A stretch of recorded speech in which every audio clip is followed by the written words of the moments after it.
is actually a way of resisting, of standing fast. But he's saying, don't do it with evil means. He's not saying don't resist. It's one of the worst mistranslations. He's not saying, it's not just like you're supposed to lie down and let evil roll over you. You should resist, but not resist with evil means. That's what he's talking about. And then, here comes the fun part. If anyone strikes you on the right cheek, turn the other also. This is one of the funnest things that, I got it, Ben, can I borrow you for a second? I know we're almost out of time. You know what I'm doing here? Did we do this? Yeah. Here, this is, remember what I said about Jesus' ethics in context. What is the context? Who are they going to see in the streets all over the place? Who's going to come up to them and treat them like, it's the Romans, right? The Roman soldiers. So if I'm going to slap Ben on his right cheek, how do I do that? Left hand. Well, I can't use my left hand. That's a really good point. Left-handers are you, and in ancient cultures, no, really, I mean, there's a whole history of discrimination against left-handers, and the left hand was seen as unclean. You don't fight with your left hand. I can't give away spoilers of Game of Thrones. Somebody has to fight with his left hand. He's Game of Thrones. So anyway, if I can't use my left hand because it's how do I strike him on the right cheek? With a backhand, like that. And how? And what sort of attack is that? What does that suggest about our relationship when you hit someone like that? Dismissive. Yeah, dismissive. We're not equals. This is, in other words, he's referring to the kind of thing that could happen any time. That a Roman soldier, could come up and just, hey, do this, or slap you like this. This is how you treat a subordinate, in other words, right? So if you turn the other cheek, what are you forcing me to do? Yeah, now I have to hit him like an equal. So it's like it's a way of resistance. Now, of course, you might still end up dead. Nobody said this was easy, but it's not just being passive. And the same with the next one. If anyone sues you for your coat, which of course suing, why would you sue someone in those times? Because you owe them money. And they're going to take you to court. And you're going to end up giving them your land eventually. That's how most people lost their land, is because they incurred these great debts. But anyway, so the language of suing, I know we're not very familiar with it, but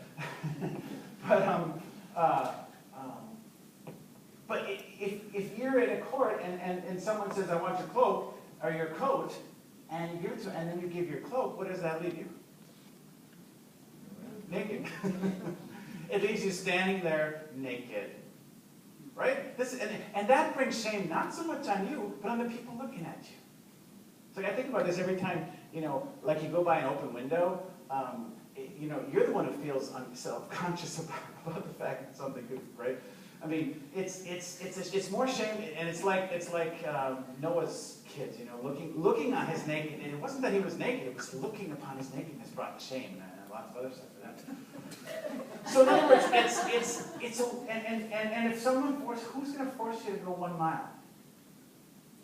The Romans, a Roman soldier, just like the guy who took Jesus' cross. Here, take this. I've got all this gear. But apparently, in their regulations, they could only do that for 1 mile, right? So if you say, no, I'll keep going, it's going to throw the Roman off.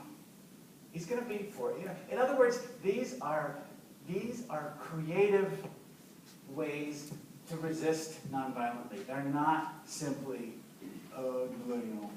just whatever, whatever. And they're examples. They're not.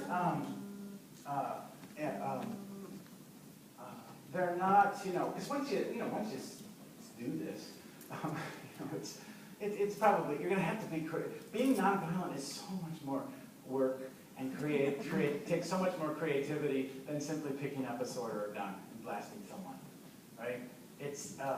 And that's what a lot of scholars think that Jesus was much more about. Was taking on, in other words, Jesus was a political figure. He had an idea of how one should be in that particular time and place, how one should react to those who have power over you. Yeah? I think that gets back to that transforming potential. Mm-hmm. When Yes. you see you as a human being, Yep. it may stop. Exactly. They start thinking about what they're doing. Right, right. Exactly. That's the whole idea. And most violence of this sort is the result of exactly not thinking of the other person as a human. They're just our subjects, and they're scum. But yeah, being forced to acknowledge that they're human can be transformed. Again, no guarantee. Anyway, so are Jesus' ethics an impossible ideal? I don't think so. Are they difficult? Yeah. I guess that's my conclusion. That's profound. Impossible? No. Difficult? Yeah. No, challenging. And the other thing to remember is that Jesus formed communities. This was not simply you go do this. This is some. Oh, if you remember Martin Luther King, training people to go into drugstores where it's whites only, or restaurants or whatever. And he literally had them, sit there on a stool and practice taking abuse, and not responding violently to it. It's a community endeavor, and it's a matter of transforming a whole way of looking at the world, not just whether to enter a war or not. It's got to start at a much more basic level than that in order for it to be transforming.